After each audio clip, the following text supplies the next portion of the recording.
आपण मुलांना सगळं चांगल्या दर्जाचं देण्याचा प्रयत्न करतो. सगळ्यात चांगलं, सगळ्यात बेस्ट देण्याचा प्रयत्न करत असतो. मग त्यात त्यांचं शिक्षण असेल, खाणंपिणं असेल, कपडे असतील, चांगल्या सवयी असतील किंवा सगळ्यात महत्त्वाचं म्हणजे चांगले संस्कार असतील. आणि या चांगल्या सवयी लावताना, चांगले संस्कार घडवताना आपण पालकांनी जर एक शक्ती कायम वापरली ना, तर मुलांना खूप चांगले सवयी आणि खूप चांगले संस्कार होणार आहेत. बऱ्याच पालकांना ही शक्ती काय आहे हेच माहिती नाही आहे.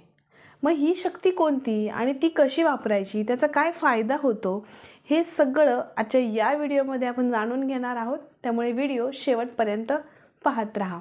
नमस्कार मंडळी, मी रंगोली, पालकत्व सोपे करणारी तुमची जवळची मैत्रीण.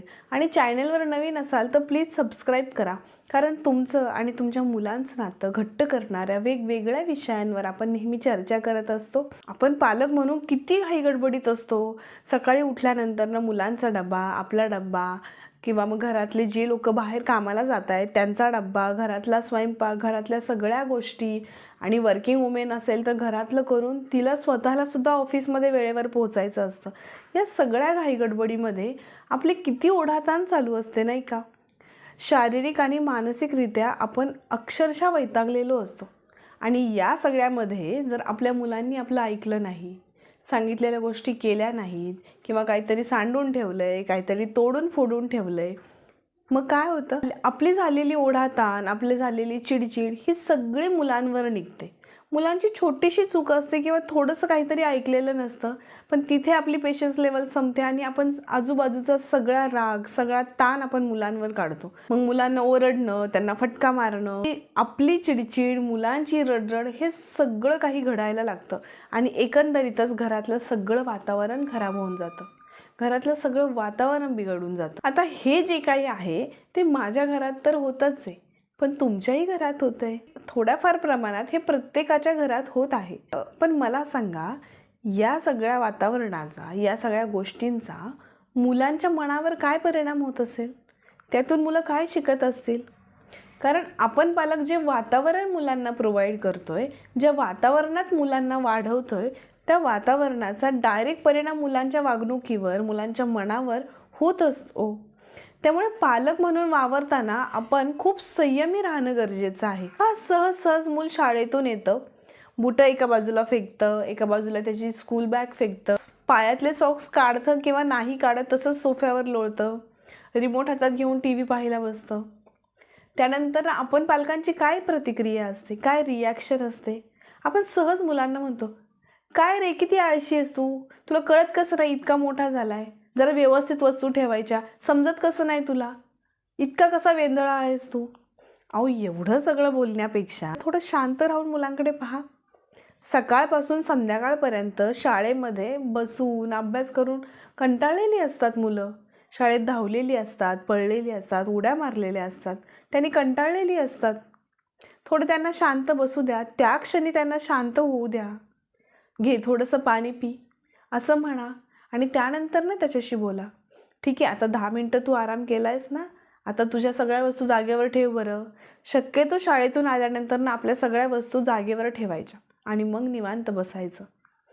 हे नंतर प्रेमाने समजून सांगा ना, पण त्या क्षणी थोडंसं मुलांना समजून घ्या, थोडंसं त्यांच्या कलाने घ्या. प्रेमाने आणि शांततेत सांगितलं ना, तर मुलंही आपलं ऐकून घेतात. कारण आधी आपण मुलांचं ऐकून घेतलेलं असतं की का रे, थकलायस का आज खूप दमला वाटतं शाळेमध्ये, काय केलं आज शाळेत दिवसभर, असं बोला मुलांशी.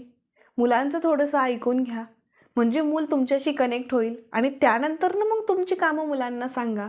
जे मुलांनी आवरायला हवं, जे त्याच्या गोष्टी जागेवर ठेवायला हव्यात, त्या मुलांना समजून सांगा. तुम्ही मुलांची 2 वाक्य ऐकून घेतली ना, की मुलं पुढची 4 वाक्य तुमचे ऐकून घेतील. पण त्यासाठी पालक म्हणून आधी आपण संयमी राहणं गरजेचं आहे ना. कधी मुलं चुकीची वागली, कधी चुकीचं बोलली, किंवा मग काही चुकीचं केलं, एखाद्या वेळी दूध सांडवलं, होमवर्क विसरली, सगळ्या गोष्टी मुलांच्या होत असतात. पण त्यावेळी आपण पालक म्हणून काय रिॲक्ट करतोय, आपण किती पटकन मुलांवर चिडतो, एका मिनिटात मुलांवर ओरडतो, मुलांवर एखादा फटका मारतो. किती सहज आपली ही रिॲक्शन असते. सहज मुलांच्या हातून दूध सांडलं किंवा कप फुटला तर आपण लगेच चिडतो, थांब हिला ना, आता किती वेळा सांगितलंय की व्यवस्थित पकड, व्यवस्थित पकड, तरी तरी नाहीच, सांडवलंच ना शेवटी, कप फोडूनच ठेवला ना. अजिबात कळत नाही, नुसती वेंधळी आहे, किती वेळा सांगा पण हिला काही समजत नाही, इतकं सगळं बोलत राहतो. या सगळ्याचा मुलांवर खूप चुकीचा परिणाम होत असतो. त्यामुळे पालकांनी शांत राहणं, संयमी राहणं खूप गरजेचं आहे. पण मला सांगा, मुलं हे जे काही करतात आहे किंवा त्यांच्याकडून चुकून जे काही होतं आहे, हे सगळं मुलं मुद्दाम करतात का हो? आपल्याला त्रास देण्यासाठी मुलं हे करत असतात का? नाही ना. मूल लहान आहे तो, ते किती निरागस असतात. काही बिघडलं, काही तुटलं किंवा काही विसरलं तर थोडं त्यांना समजून घ्या, थोडं त्यांना समजून सांगा. पहा काय जादू होते ते. त्यांना एकदा विचारण्याचा प्रयत्न तर करा, काय झालं, कसं झालं, कशामुळं झालं, ह्या सगळ्या गोष्टी बोला त्यांच्याशी. बघा ते किती मन मोकळं करतील तुमच्या पुढे. तेही त्यांच्या चुका स्वीकारायला लागतील, चुका ॲक्सेप्ट करतील, चुका मान्य करतील आणि चुका सुधारतील देखील. फक्त आपण पालक म्हणून थोडंसं शांत राहणं गरजेचं आहे.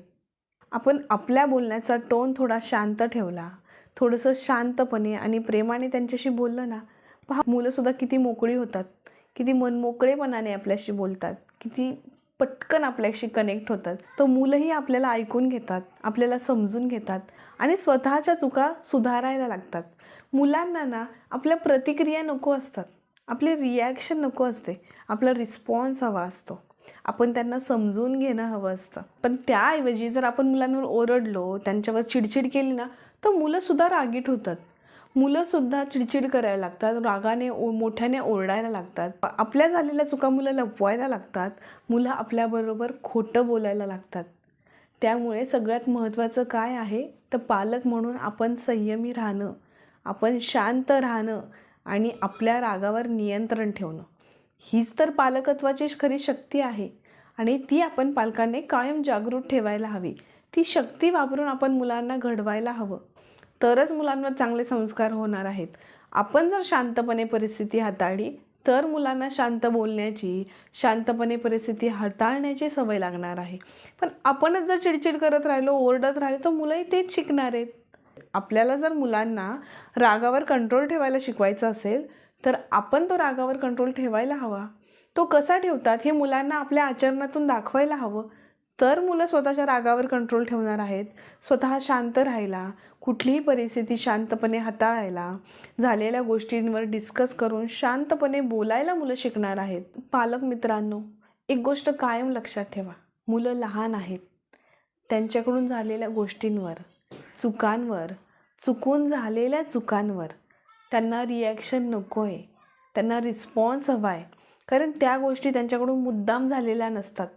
त्या का झाल्यात, कशा झाल्यात हे समजून घेऊन आपण मुलांना शांतपणे समजून सांगणं त्यांना हवं असतं. आपण ओरडलो, रागवलं तर मुलं घाबरायला लागतात. त्यांनी केलेल्या चुकीपेक्षा आपण मुलांना ओरडू, आपण मुलांवर रागवू, या गोष्टीला मुलं जास्त घाबरायला लागतात. त्यामुळे मुलं मनातल्या गोष्टी मनातच ठेवायला लागतात. ते कधीच एक्सपोज होत नाही. त्यांना काय वाटतंय, त्यांना काय होतंय, कशामुळे झालंय, मी हे मुद्दाम नाही केलंय, हे मुलं बोलायचंच आपल्याशी बंद करतात.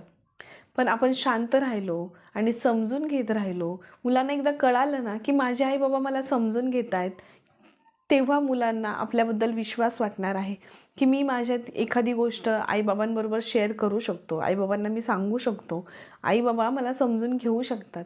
हा विश्वास मुलांना निर्माण करणं गरजेचं आहे. आणि त्यासाठी परत परत मला सांगावंसं वाटतं की आपण पालक म्हणून संयमी राहणं खूप गरजेचं आहे. आपण शांत राहिल्याने आपल्या रिस्पॉन्समुळे मुलं खऱ्या अर्थाने घडायला लागतात, मुलांना चांगल्या सवयी लागायला लागतात. शांत राहणं कसं असतं, शांत कसं राहिलं पाहिजे, आपल्या रागावर नियंत्रण कसं ठेवलं पाहिजे, पुढच्याशी बोलताना समोरच्या माणसाची एखादी चूक झाली तर ती कशी ॲक्सेप्ट करायची, त्याच्या मागे नक्की काय पार्श्वभूमी आहे हे कसं समजून घ्यायचं, हे सगळ्या गोष्टी मुलांना आपसूक कळायला लागतात. त्यासाठी सगळं आपल्या वागणुकीतून दाखवणं गरजेचं आहे. आपण शांत राहिलो, आपण समजून घेतलं तर आपली मुलं शांत होणार आहेत, संयमी होणार आहेत, समजूतदार होणार आहेत. त्यामुळे थोडं शांत राहूया, मुलांना थोडं समजून घेऊया, मुलांकडून झालेल्या चुकांना रिॲक्ट करण्याऐवजी रिस्पॉन्स करूया. हीच पालकत्वाची शक्ती आपण मुलांना घडवताना कायम वापरली पाहिजे आणि यातूनच मुलं आपल्याशी कनेक्ट राहणार आहेत. इथंपर्यंत व्हिडिओ पाहिल्याबद्दल खूप खूप धन्यवाद. व्हिडिओ आवडला असेल तर लाईक करा, इतर पालकांबरोबर तो नक्की शेअर करा. भेटूया पुढच्या व्हिडिओमध्ये अशाच एका नवीन विषयासोबत, नवीन व्हिडिओसोबत. तोपर्यंत तुमची आणि तुमच्या मुलांची काळजी घेत राहा. धन्यवाद.